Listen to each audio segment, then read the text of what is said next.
All right, how y'all doing? Today I want to talk about this phenomenon called sleep paralysis. Really, to me, it's not a phenomenon to me. I believe that it's a blessing from God, and that God allows this experience to happen in certain people's lives for a special and specific purpose. So I just want to share my experiences and what I feel that God has allowed me to, I guess, share with you concerning this issue. Well, the first time I had sleep paralysis, or my first experience with it, I was 16 years old. At the time, I wasn't saved. I didn't know Jesus, but I was searching. It was like I was searching for truth of why I was living, or why I was existing on the earth. I mean, it had to be more to life than just, you know, getting an education, though I'm not against education or anything, so don't get me wrong, but I just knew that it was something greater, a greater purpose than just that, or maybe just, you know, having fun or kicking it on the weekends, or, you know, just the or getting a good job. I just knew it was more to life than just those things that, you know, generally people chase after, or the American dream. I didn't understand what it was. I just knew that it was something just tugging me to know or to seek truth. So, make a long story short, I was laying in the bed one day, and all of a sudden, you know, I was asleep, and then all of a sudden I felt myself going into this zone where everything was like amplified. Like, okay, I was laying down, and then I was staring at the wall. Now my fleshly eyes were closed, but I could see, and like everything was like amplified as far as my hearing and everything. And I just remember this death feeling. That's the only thing that I could relate it to. It just felt like I was dying. And the interesting thing is, you know, I never have died. So why would I then reckon that as being, knowing that that is a death, that is what death feels like. But it was this great terror. It was this great fear. It was this presence of death that was just in the room at the time. So as I was in it, I didn't understand it, and, you know, it kind of just passed, and I came out of it. And, you know, I didn't tell anybody about it, even though that was extremely strange, extremely weird. Had never experienced nothing like that before. But a couple of things began to happen after that point.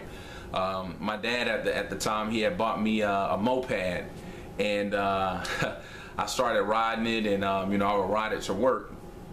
And I remember one day I was riding up the street, and next thing I know, I was going like, you know, maybe like 50 miles per hour, going up to this intersection, and I hit the brakes, and it wouldn't stop. Like, the brakes went completely out, and I saw, you know, me entering this intersection, and I saw the cars like passing by, you know, because the light was green. And as I'm going to this intersection, I just knew that I'm gonna get hit by a car, and I'm gonna die. But pretty much right when I got to the intersection, the light turned red, all the cars stopped, and then I hit the median. And I remember I flipped, I did a backflip in the air with the moped, fell on my back, moped fell on top of me. Moped was damaged completely, and I got it without a scratch. So that was very, you know, as I got older and I started looking, you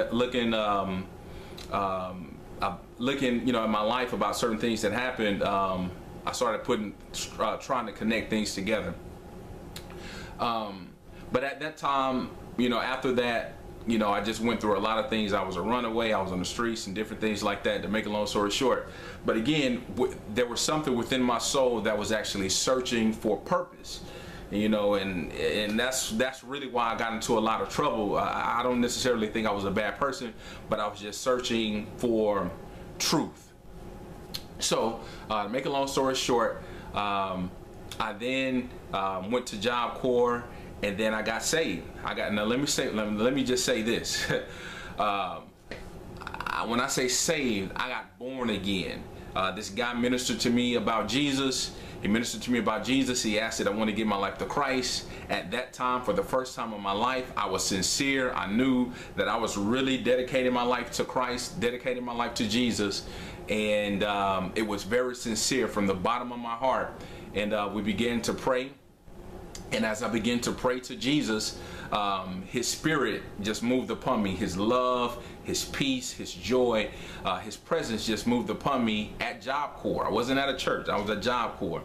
And he just moved upon me in a great way in that dorm room. And after I left the dorm room, I went out telling everybody about Jesus. And my first message was Jesus is real. That was my first message that I wanted to get across to the world, because it was such it was so overwhelming. And then I knew, you know, even before that time, prior from that time, I knew I was searching for something, and I didn't know what I was searching for, but at that time I knew it was Jesus. So I just wanted to just say that. Again, back to sleep paralysis. It then allowed me to understand the reality of the spirit realm. I wasn't awoken to that reality until after I got born again and started realizing that a lot of the things that I was dealing with, you know, as far as like in my mind, some thoughts that I thought were actually just thoughts. I realized those really were not thoughts, but they were actually thoughts of there were spirits speaking to my mind. You know, it was just a lot of things that brought to life. So anyway, back to these experiences. So I then began to have these experiences of sleep paralysis more frequently.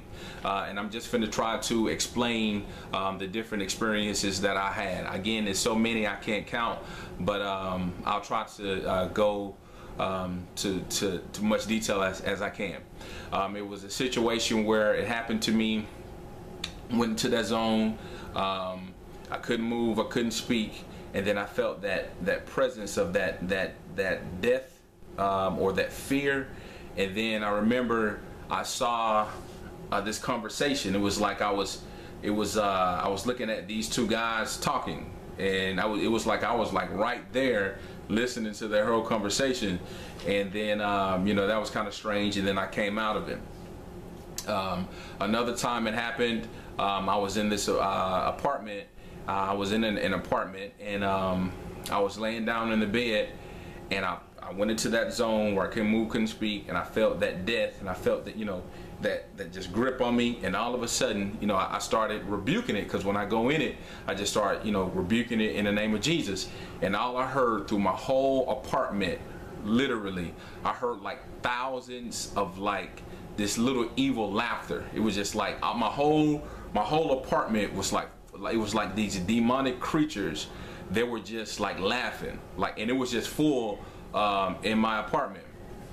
At that time, I was going through the one of the roughest times of my life at that period, and I realized at that time I was under great attack in the spirit realm. Another time it happened, I was laying in the bed, and it came upon me, and then I couldn't move, couldn't speak. And this was very interesting. I was looking at myself, and I saw my legs start leaving my body, and they started going up in the air. Now, the only thing that left out of my body was my legs. As they were going up, I was like, God, what is this? I was like, Lord, what is it? What is this? Because it was so strange. Then all of a sudden, you know, I'm, you know, back in my body, you know, and as I'm looking, as I'm going, as my legs are leaving out my body, you know, I'm looking around, and you know, and I can see, and you know, I was just like, Lord, what is this? And then, you know, I came back in my body. Another instance where my legs left my body, I did a youth revival at this one church, and the presence of God was very strong, and it was very strong. And I remember that morning, as I was waking up that morning, I went into the same zone with the sleep paralysis. But the thing of what happened this time, as I was laying down, my legs left my body, and they went downward. Okay, I remember them leaving my body, and then all of a sudden, I heard